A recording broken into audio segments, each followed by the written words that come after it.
محدثين علماء کرام تمام شيوخ مشايخ اهل السنه والجماعه موجود دي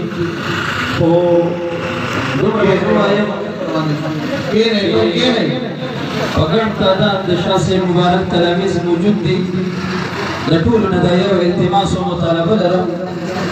چې د شاه صاحب مشن او د هغه مسیر پرې نه دی دا مخکې بوځي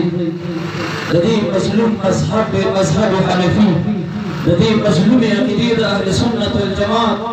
په سبب د ضبط او د دفاع کې اوسېږي هر ځای چې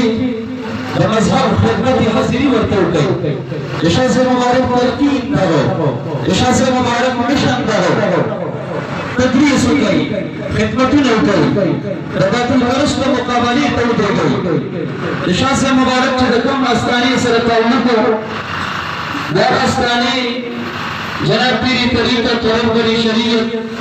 شیخ المشایخ مجاہد کبیر محبوب سبحان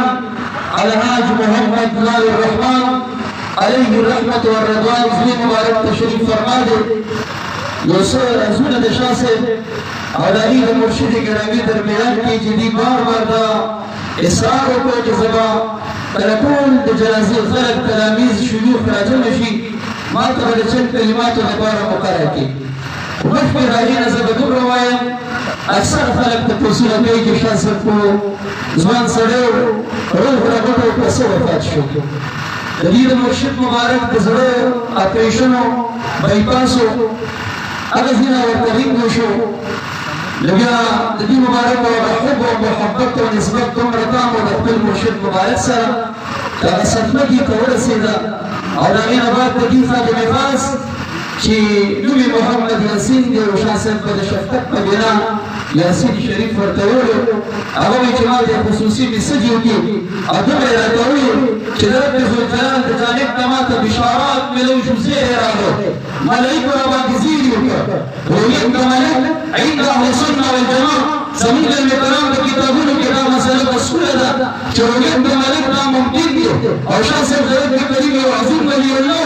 تمام زندگی را 25 سال د سید الکائنات د حدیثو خدمت کړي یو فرشتو راته د رب ذوالجلال د جانب نذیر راغی چې تا ته د جنت دروازې کولې دي د جهنمونو دروازې مسدودې دي یا شاه صاحب ګروپونو کې میسج وکړو ټول شاګردان او زما چې څومره منتسبین دي زما څومره تلاميذ دي هغې ته زه زیری ورکوم په ما باندې د اختر ورځ را روانه ده او بیا وایي چې قریب به تاسو خبر شئ د هغه بشرا ته اشاره وه الا ان اولیاء الله لا خوف عليهم ولا هم يحزنون الذين آمنوا وكانوا يتقون لهم البشرى دا هغه بشرا وه چې د ځنکدن په ټیم کې اولیاء کرامو ته د رب کریم د جانب ویل کېږي الله تخافوا ولا تحزنوا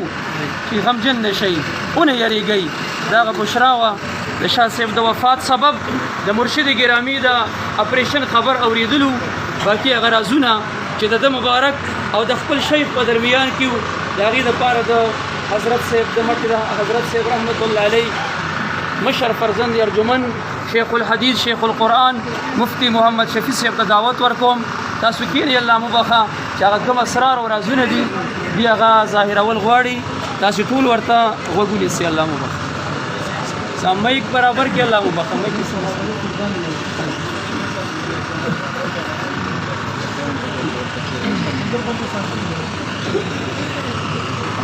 ونصلي ونسلم على رسوله الكريم